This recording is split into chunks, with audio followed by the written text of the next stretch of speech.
O tema do sermão de hoje é o Filho não tem fim, Hebreus capítulo 7, versículos de 11 a 19. Bom, se você não acompanhou os outros sermões, desde o começo do ano estamos em Hebreus, eles estão lá no nosso YouTube.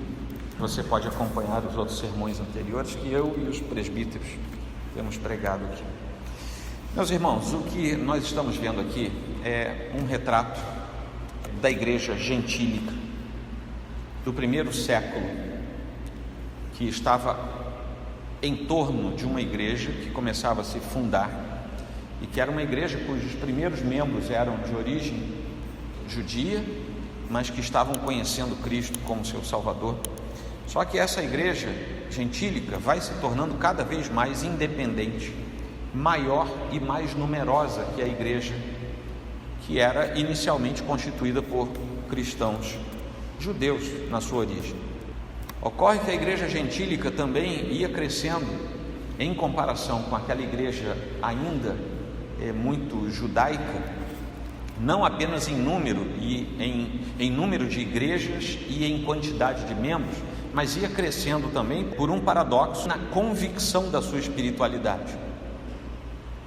E isso é de fato um paradoxo, porque os judeus, que eram os primeiros cristãos, eles tinham infinita maior maturidade e certezas espirituais do que aqueles que vinham de um ambiente pagão. Ora, quando se falava de Messias, o judeu entendia o que era o Messias, o pagão não sabia o que era o Messias. Quando se falava que Deus tinha cumprido as suas promessas, o judeu sabia o que era isso, o pagão não sabia o que era isso.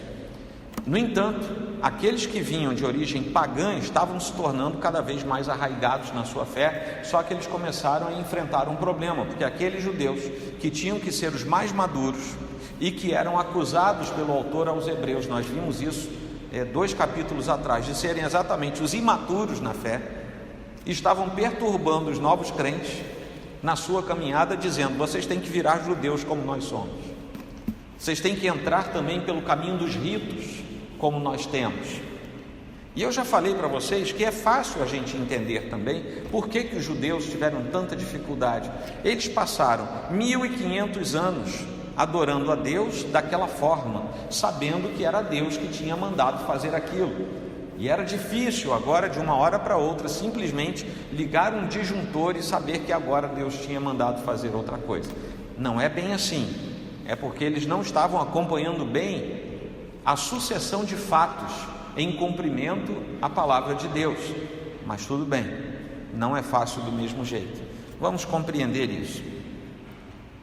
Isso se tornou tão intenso que até o próprio apóstolo Paulo, que nós sabemos tinha se decidido por ministrar de modo mais intenso aos gentios, se afasta dos judeus e declara que tinha perdido as esperanças.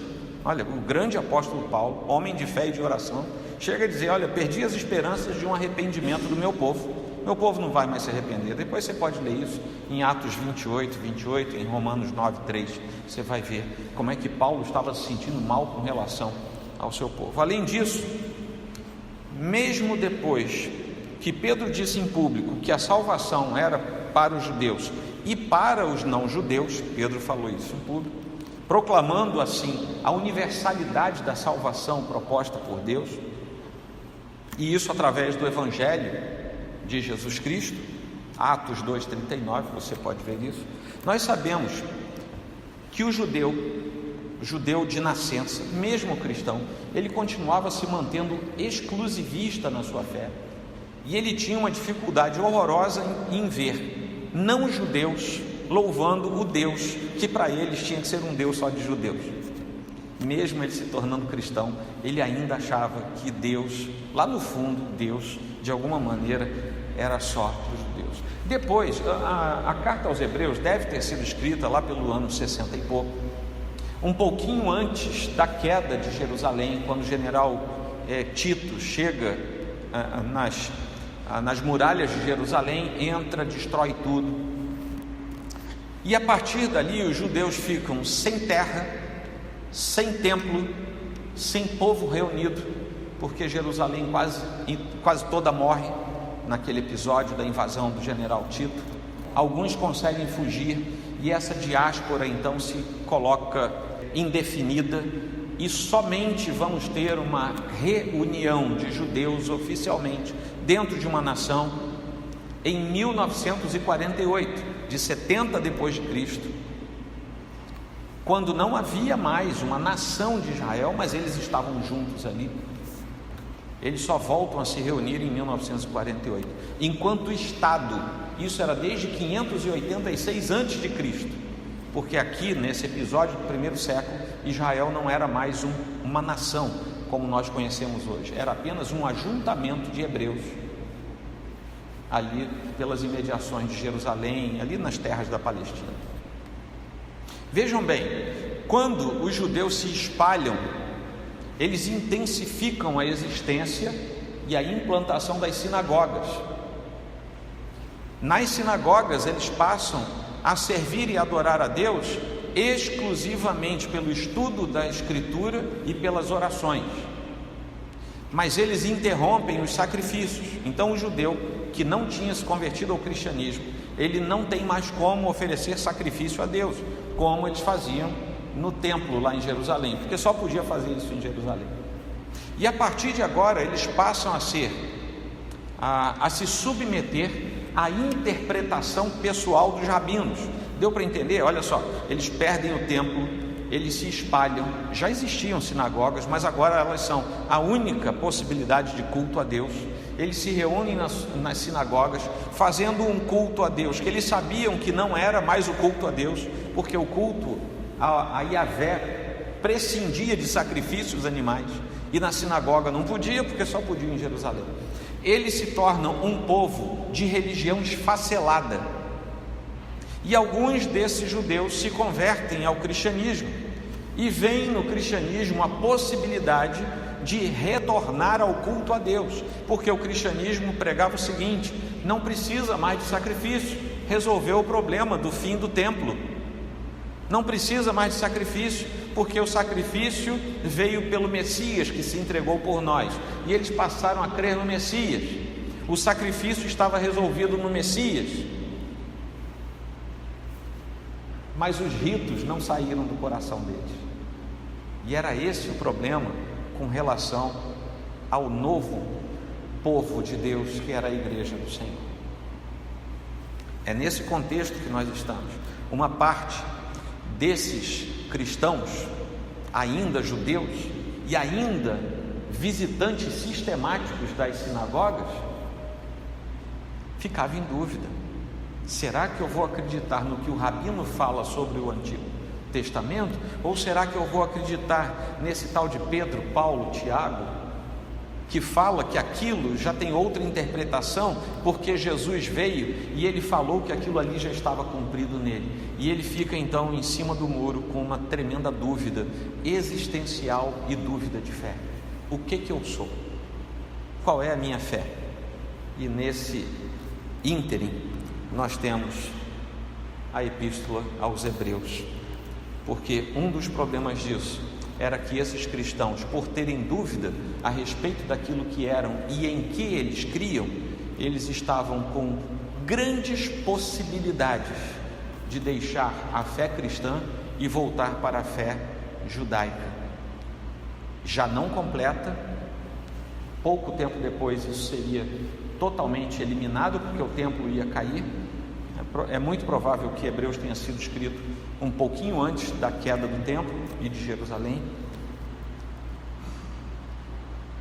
mas somente pela graça do Senhor, nesse primeiro século, alguns problemas foram detectados na igreja e se tornaram parte integrante da exortação de vários autores, mas o mais intenso com relação a esse problema foi o autor da carta aos Hebreus. Exortação a esses cristãos que precisavam ser chamados de volta, ser chamados para aquilo em que eles tinham sido inseridos, que era o corpo de Cristo, e não mais apenas uma religião nacional. E o autor trabalha com algumas advertências a respeito da negligência, nós já vimos isso, do desvio ou do abandono da verdade, da imaturidade e de uma aparente falta de cuidado com a sua vida espiritual. Essas advertências vão acontecendo principalmente até o capítulo 5, começo do capítulo 6. E tudo isso era representado na prática por um possível abandono daquele caminho que eles já estavam trilhando e aquele retorno a coisas menores de um culto judaico, porque eles já tinham conhecido coisas maiores. E o autor aos Hebreus diz: não é possível, não é inteligente, não é saudável, não é espiritual vocês abandonarem o que é superior e voltarem a praticar o que é inferior.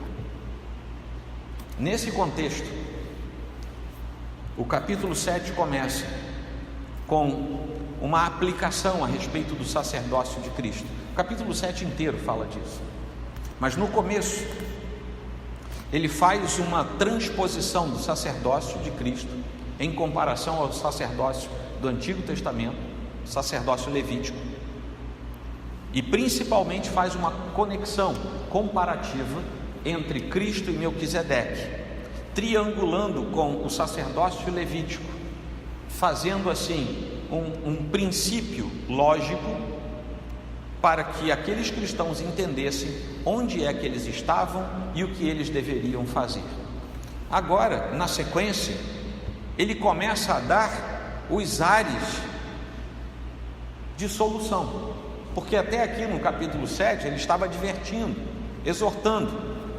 Quem estava aqui domingo passado sabe que o sermão transferiu para a exposição uma fala de exortação do autor para os hebreus daquele tempo. Mas agora ele começa falando nos dois primeiros versículos, 11 e 12 que nós lemos, a respeito de um sacerdócio totalmente imperfeito. O versículo 11, na verdade, é um esboço dessa perícope, que vai até o versículo 19, e serve de orientação para a nossa leitura desse trecho todo. Um dos principais temas dessa carta é demonstrar que a revelação a respeito de Deus já estava cumprida. Não era preciso esperar mais nada, não era preciso perguntar a ninguém, ela já estava cumprida, e o próprio Filho de Deus, que era o auge da revelação de Deus, já tinha dito: eu sou aquele de quem se falava.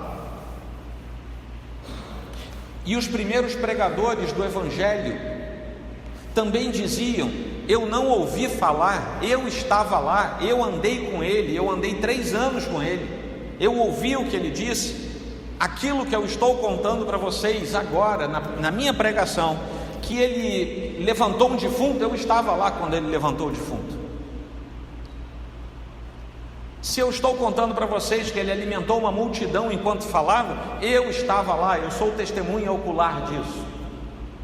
E a primeira geração de pregadores era testemunha ocular dos fatos e feitos de Jesus Cristo. Essa primeira geração foi aquela que instigou os corações dos eleitos do Senhor na primeira leva de igreja da história, logo a partir do dia de Pentecostes, que é o que nós comemoramos hoje. Isso significava no meio do discurso daqueles pregadores que toda uma ordem antiga tinha terminado e algo novo estava começando. E quando você diz que algo terminou e algo está começando naquele mesmo ponto e a partir daquela mesma substituição, o que tem que ser entendido é que novidade precisa ser absorvida. Nós não conseguimos fazer novas coisas do jeito antigo. Nós não conseguimos fazer isso.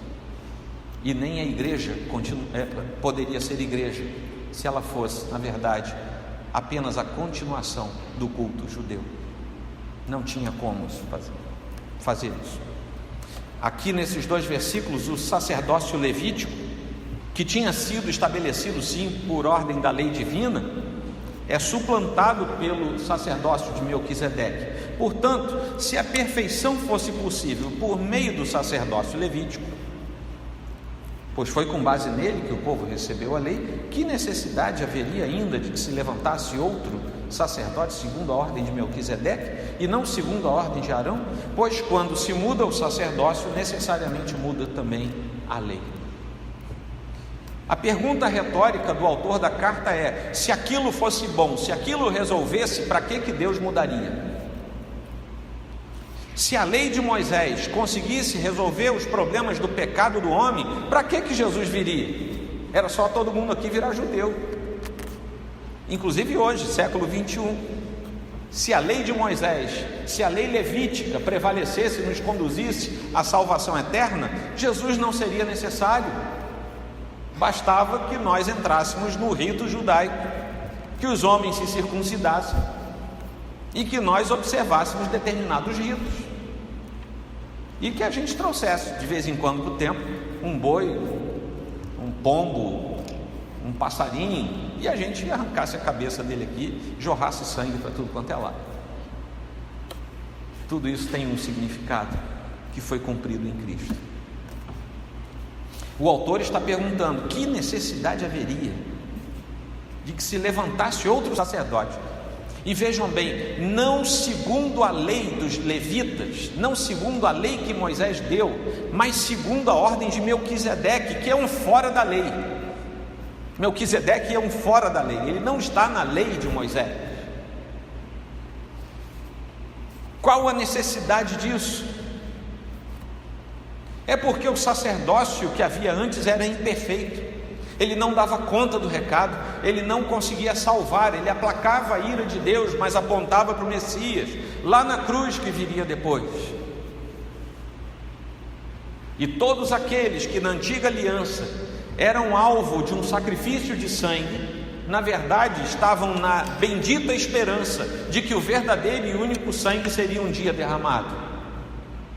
Mesmo que o judeu comum, aquele sujeito comum do campo que ia ao templo em Jerusalém, não tivesse a compreensão plena disso, era nisso que ele estava mergulhado por graça do Senhor, porque ele era parte do povo da aliança, e ele precisava ter o sangue sobre ele, até que o verdadeiro sangue fosse derramado, não mais tingindo os lóbulos das suas orelhas, os dedões das mãos e dos pés, não mais aspergindo a sua roupa, para depois ele se lavar antes do culto definitivo, depois do sacrifício, mas agora sim derramado no seu coração, eliminando de uma vez por todas a dívida contra o Pai que é santo, tirando o pecado daquele coração e tornando-o santo para o Senhor.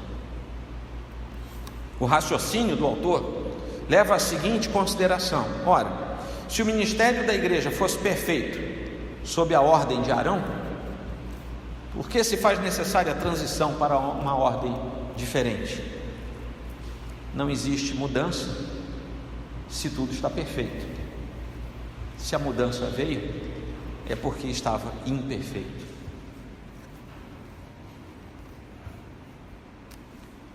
Davi fala desse evento, os profetas falam desse evento, e o que nós sabemos é que a imperfeição do sacerdócio levítico estava no fato de que ele era incapaz de promover a expiação plena do pecado.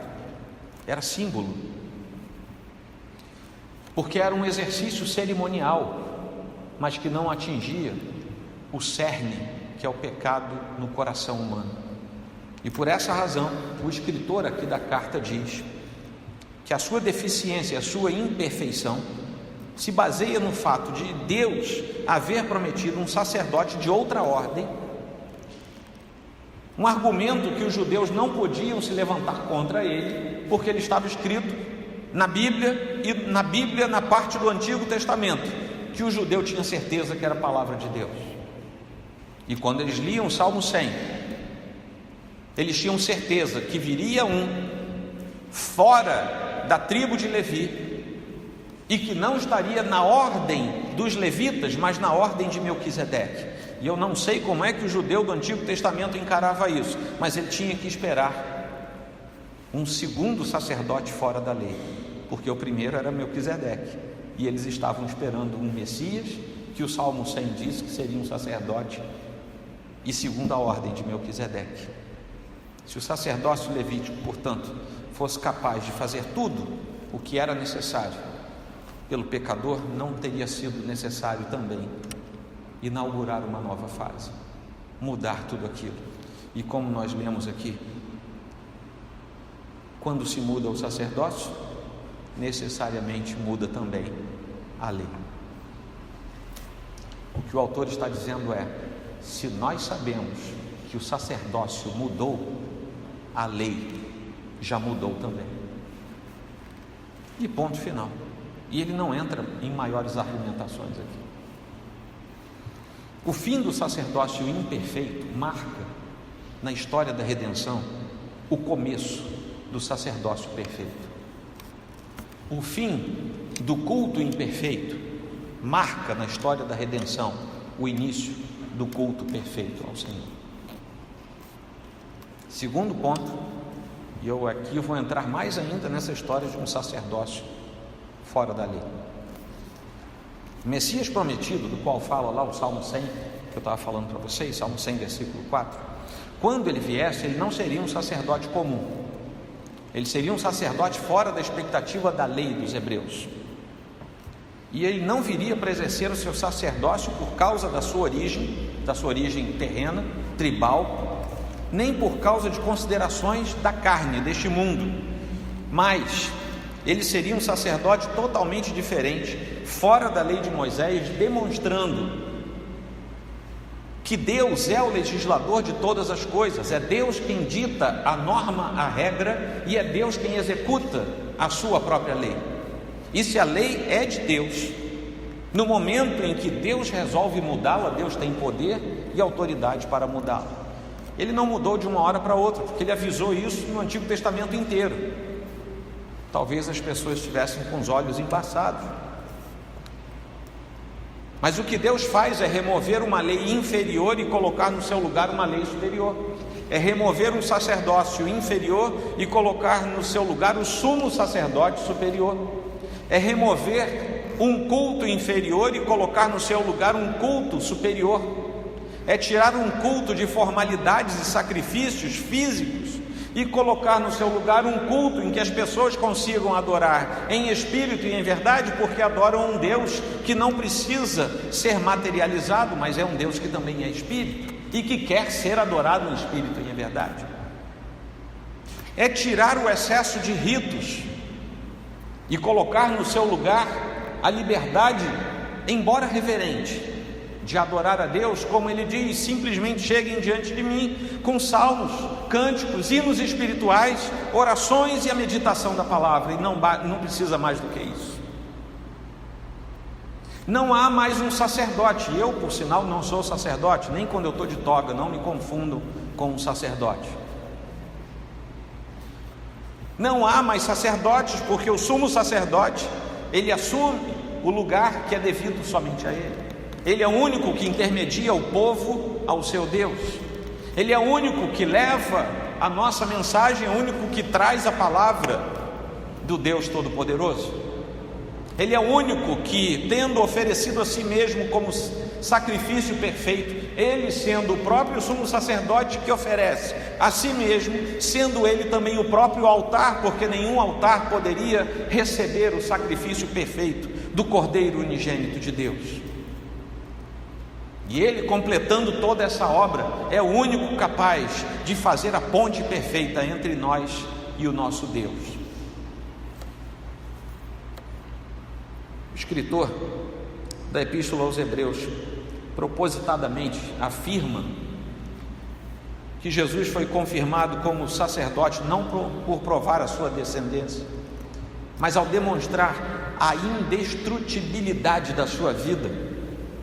Versículo 13: porque aquele de quem são ditas estas coisas pertence a outra tribo, da qual ninguém prestou serviço diante do altar. O que ele está dizendo aqui é o seguinte: não tinha nenhum sacerdote da tribo de Judá, não existiu. Nesses 1500 anos da nossa tradição de judeus, debaixo da lei de Moisés, nenhum sacerdote veio da tribo de Judá. Ponto. Isso é história, eles sabiam disso. 14. Pois é evidente que nosso Senhor procedeu de Judá, tribo a qual Moisés nunca falou nada a respeito do sacerdócio. Quando nós vemos o finalzinho do versículo 16, que corrobora a figura de Cristo, está escrito assim: mas segundo o poder de vida que não tem fim. No 17, quando ele faz menção ao Antigo Testamento, diz assim: você é sacerdote para sempre, segundo a ordem de Melquisedeque.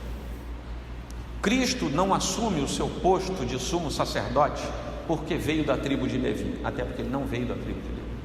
Ele não assume o seu posto de sumo sacerdote porque os outros sacerdotes o ordenaram. Ninguém o ordenaria, até porque não podiam fazê-lo pela lei.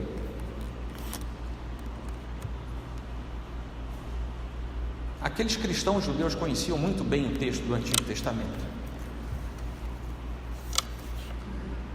Eles podiam muito claramente perceber do que o autor aos Hebreus estava falando.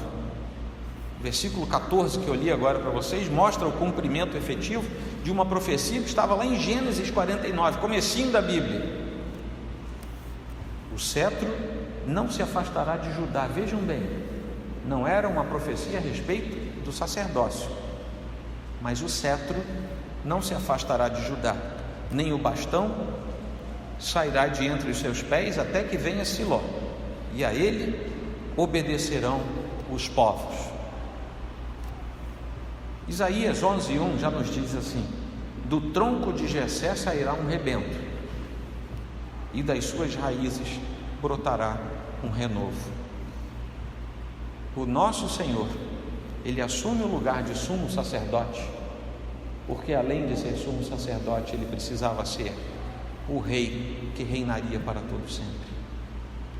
E o rei não podia vir de Levi, o rei tinha que vir de Judá. E o nosso Senhor, além de ser o sacerdote, o sacrifício e o altar, ele era também o rei, o soberano. Na sua mão está o cetro que governa e domina todas as coisas.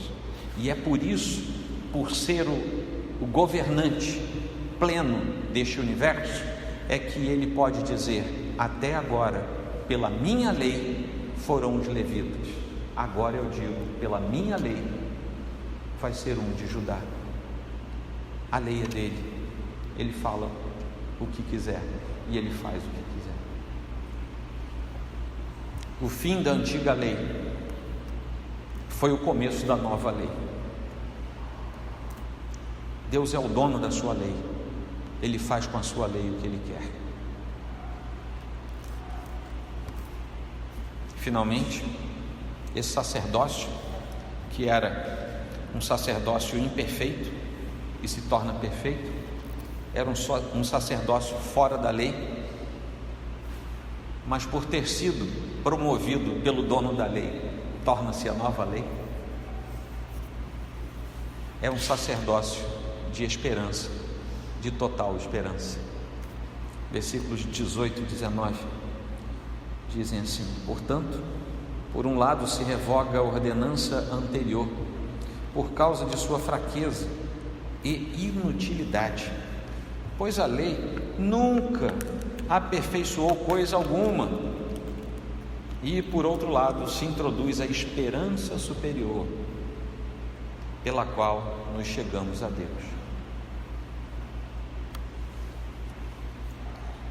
Quando o texto diz que revoga a ordenança anterior, isso quer dizer que foi revogada a ordenança introdutória, ou que precedia, a ordenança precedente, anterior, a última ordenança. E com isso fica bastante claro para nós e para aqueles cristãos também que a primeira ordenança era temporária. Se ela teve um fim é porque era temporária, e que precisava ser substituída por uma ordenança que não era mais temporária, era permanente e eterna. Os sacerdotes da velha aliança cresciam, se tornavam sacerdotes, ficavam velhos e morriam. Essa linhagem de sacerdotes temporários tinha que acabar, porque a própria ordem dos sacerdotes temporários era uma ordem temporária, e no seu lugar era preciso que entrasse uma ordem eterna e perfeita, porque se aquela ordem era temporária, é porque ela era imperfeita. Por isso que ela não resolvia o problema, porque ela era temporária e imperfeita. Nunca aperfeiçoou coisa alguma, foi o que o autor disse aqui no começo do versículo 19.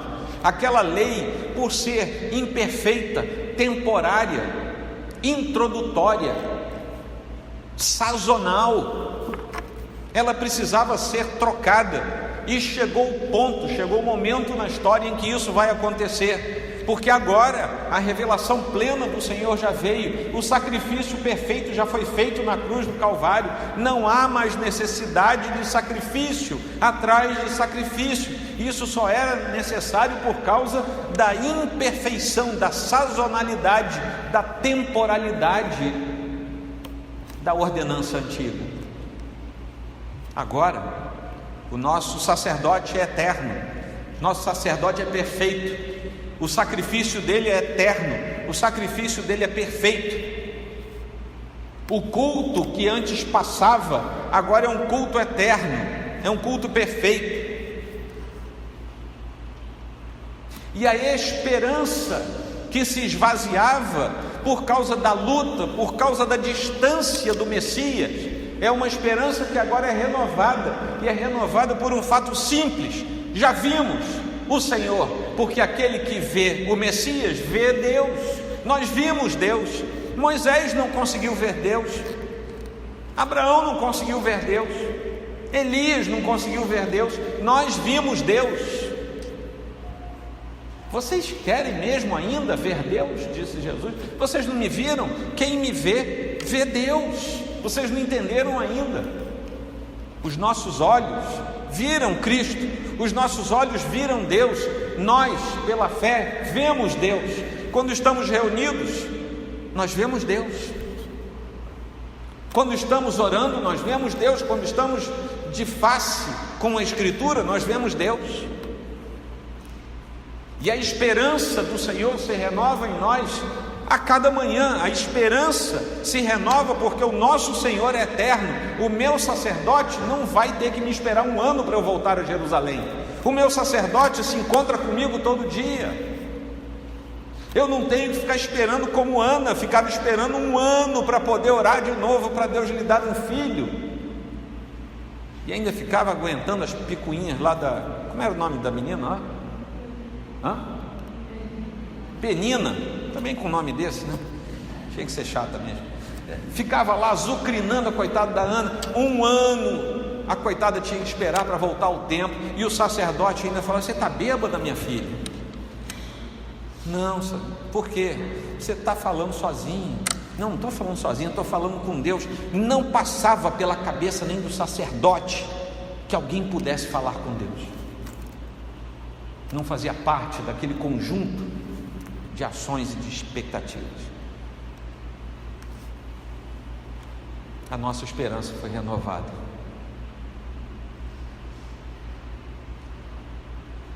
Nós não estamos mais indo para Canaã, nós estamos indo para Nova Canaã. Jerusalém ficou sem muro, caiu, estou nem aí. A Nova Jerusalém é para onde eu vou. As nossas esperanças são outras. As circunstâncias da vida muitas vezes nos massacram. Sabe o que a gente fala para as circunstâncias da vida que nos massacram? Pois eu não estou nem aí para você, eu tenho uma esperança nova, renovada, porque o meu Salvador vive, e eu dei de cara com Ele, Ele me chamou, eu ando com Ele.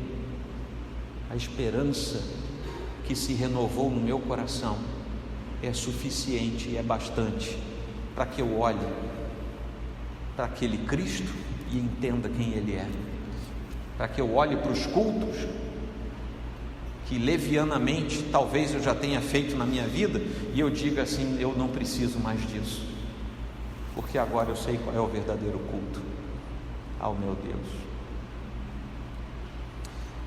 A esperança que o crente tem em Jesus Cristo, por meio do Evangelho, se renova todo santo dia. São as boas novas que nós carregamos no nosso coração: o perdão dos pecados, a vida eterna, a entrada no céu,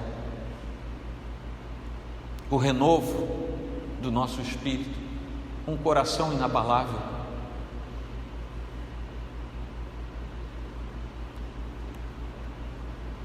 parecer-se com Cristo, cheirar a Cristo.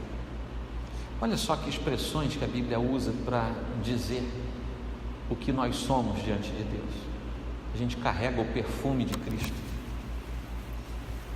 Eu nem sei qual é o seu sabonete, mas eu sei que no Senhor você tem o cheiro de Cristo.